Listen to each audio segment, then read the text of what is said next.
Ada enam DNA atau karakteristik dasar dari transmisi matic untuk mobil supercar.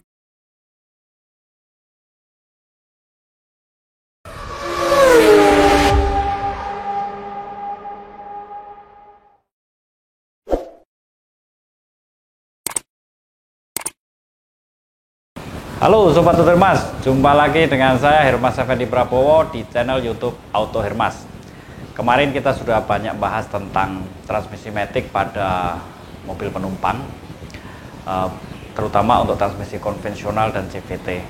Kali ini saya ingin ngajak Sobat Auto Hermas untuk membahas tentang transmisi matic pada mobil supercar. Seperti namanya, mobil supercar ini memang mobil yang diproduksi secara spesial dengan tenaga yang tentunya luar biasa dan performanya luar biasa.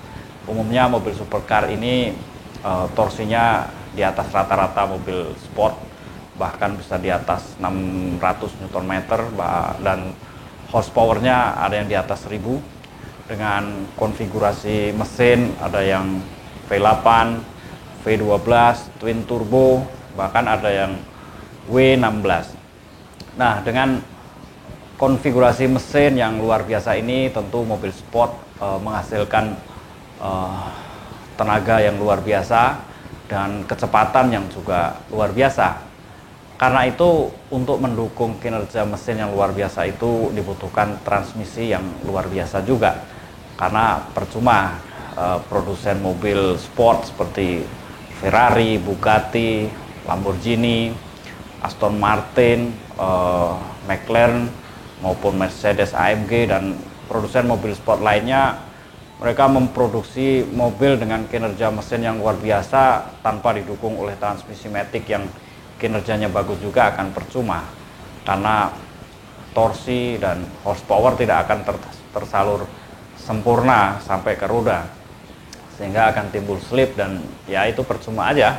Ngapain bikin mobil hebat kalau kemudian tenaganya akan terbuang percuma di transmisi matic.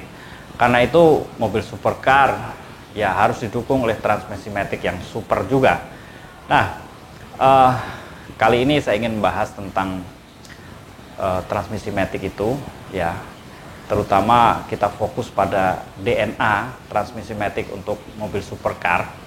Setidaknya ada enam DNA atau karakteristik dasar dari transmisi matic untuk mobil supercar yang wajib dipenuhi supaya mobil supercar ini bisa melaju cepat dalam hitungan yang detik dan bisa berakselerasi begitu singkat, ya. Top speednya juga bisa cepat dicapai. Karena itu, ikuti terus video saya kali ini dan jangan lupa subscribe, like, share, dan komen supaya tidak ketinggalan video-video saya lainnya yang menarik. Yang kali ini kita akan bahas tentang transmisi matic supercar, khususnya DNA untuk transmisi matic supercar. Oke Sobat Auto Hermas, kita mulai saja pembahasannya. Setidaknya ada 6 DNA atau 6 karakteristik dasar yang wajib dipenuhi oleh transmisi matic sehingga bisa digunakan oleh produsen mobil-mobil supercar untuk mendukung kinerja mesinnya. Nah, yang pertama DNA-nya yaitu transmisi itu harus mampu menyalurkan torsi yang besar, harus punya kapasitas torsi yang besar. Paling tidak torsinya bisa di 600 sampai 1000, ya, kemampuan transmisi matic itu. Tanpa dukungan torsi yang besar ya percuma aja, karena tenaga yang besar dari mesin itu akan sia-sia dan akan terbuang percuma di transmisi matic. Karena itu torsi yang besar atau kapasitas torsi yang besar dari transmisi matic itu menjadi syarat yang mutlak. Kalau enggak, wah, bisa gawat nih. Begitu ditarik pertama udah langsung jebol itu transmisi maticnya, ya. Jadi yang kedua, transmisi matic itu shiftingnya harus cepat. Jadi perpindahan percepatan otomatis dari gigi 1, 2, 3 dan seterusnya itu harus berjalan sangat cepat. Tentunya kecepatan perpindahan gigi otomatisnya ini harus melebihi kecepatan pembalap manual yang menggunakan transmisi manual saat melakukan perpindahan giginya. Jadi harus lebih cepat dari itu. Kalau enggak, pada saat perpindahan itu enggak berlangsung cepat, maka akan ada torsi yang terbuang percuma. Kalau torsinya kebuang percuma, maka laju mobil misalnya dalam jarak 0 sampai 100 meter, dia nggak akan bisa didapat dalam tempo yang sesingkat-singkatnya, ya. Dan itu percuma, nanti dia menyandang sebagai mobil supercar. Yang ketiga, DNA-nya adalah transmisi matic itu harus ringan. Nah, kita tahu bahwa produsen supercar itu memproduksi mobil dengan tenaga dan torsi yang besar, tentu berharap bahwa mobil itu bisa melaju kencang, top speednya bisa tinggi. Nah, karena itu material yang digunakan pada transmisi matic itu harus betul-betul ringan.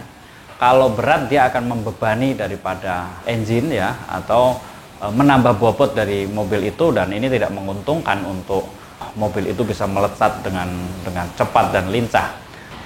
Yang keempat, DNA dari transmisi otomatis itu materialnya harus kuat. Dengan material yang kuat, maka transmisi matic ini mampu menyalurkan torsi dan horsepower yang besar. Kalau enggak, nanti percuma. Mobil lagi melaju kenceng, lagi berakselerasi, gearboxnya rompol. Tentu ini tidak menguntungkan, dan tentu ini membahayakan juga. Karena itu materialnya harus kuat. Jadi ringan dan kuat. Ini tentu hal yang menjadi syarat utama. Yang kelima, DNA transmisi matic itu dia dilengkapi dengan transfer case. Kenapa? Karena transmisi matic ini berpenggerak roda 4, dan kalau dia hanya berpenggerak roda 2, baik itu di front wheel maupun rear, ya, di depan maupun di belakang, tentu nggak akan stabil larinya, dan ini berbahaya. Karena itu mesti dilengkapi dengan transfer case untuk mendukung kerja transmisi matic supaya sistem penggerak roda 4 atau all wheel drive-nya itu bekerja dengan baik. Dan yang terakhir, yang keenam, DNA-nya adalah transmisi matic itu harus mampu dimodifikasi, harus bisa dimodifikasi dengan mudah. Kenapa? Karena pemilik mobil supercar itu tentu menginginkan mobilnya akan lari lebih kencang, dan lebih kencang lagi dengan tenaga yang lebih besar dan lebih besar lagi. Mereka nggak akan ada kata puas, nggak akan kenal kata puas. Karena itu untuk membangun mobil supaya larinya makin kencang diperlukan modifikasi. Modifikasi sasarannya tentu di area engine, meskipun produsen sebetulnya sudah menciptakan mesin yang luar biasa untuk supercar itu, tapi balik lagi orang nggak akan pernah puas, sehingga mereka akan melakukan modifikasi dengan segala cara. Nah, modifikasi pada area mesin ini tentu harus didukung oleh transmisi matic yang juga bisa dimodifikasi, karena kalau transmisinya tidak bisa dimodifikasi, dia hanya bisa menyalurkan torsi dan horsepower dalam kapasitas tertentu saja. Ketika kemudian horsepower dan torsi ini ditingkatkan lagi oleh modifikator, transmisi maticnya nggak support. Nah, jadi modifikasi nggak tercapai. Jadi harus yang mudah dan bisa dimodifikasi. Itu tadi Sobat Otohermas, 6 DNA dari transmisi otomatis yang wajib dimiliki oleh transmisi matic agar dia bisa dipakai oleh produsen-produsen mobil supercar. Nah, 6 DNA itu wajib dipenuhi. Kalau enggak, udah nggak layak dipakai untuk mobil supercar. Ikuti terus video-video saya selanjutnya. Jangan lupa like, komen, subscribe supaya Sobat Otohermas tidak ketinggalan video-video penting saya lainnya yang tentunya akan hadir dengan hal-hal yang selalu menarik dan menambah pengetahuan Sobat Otohermas semua. Salam Otohermas.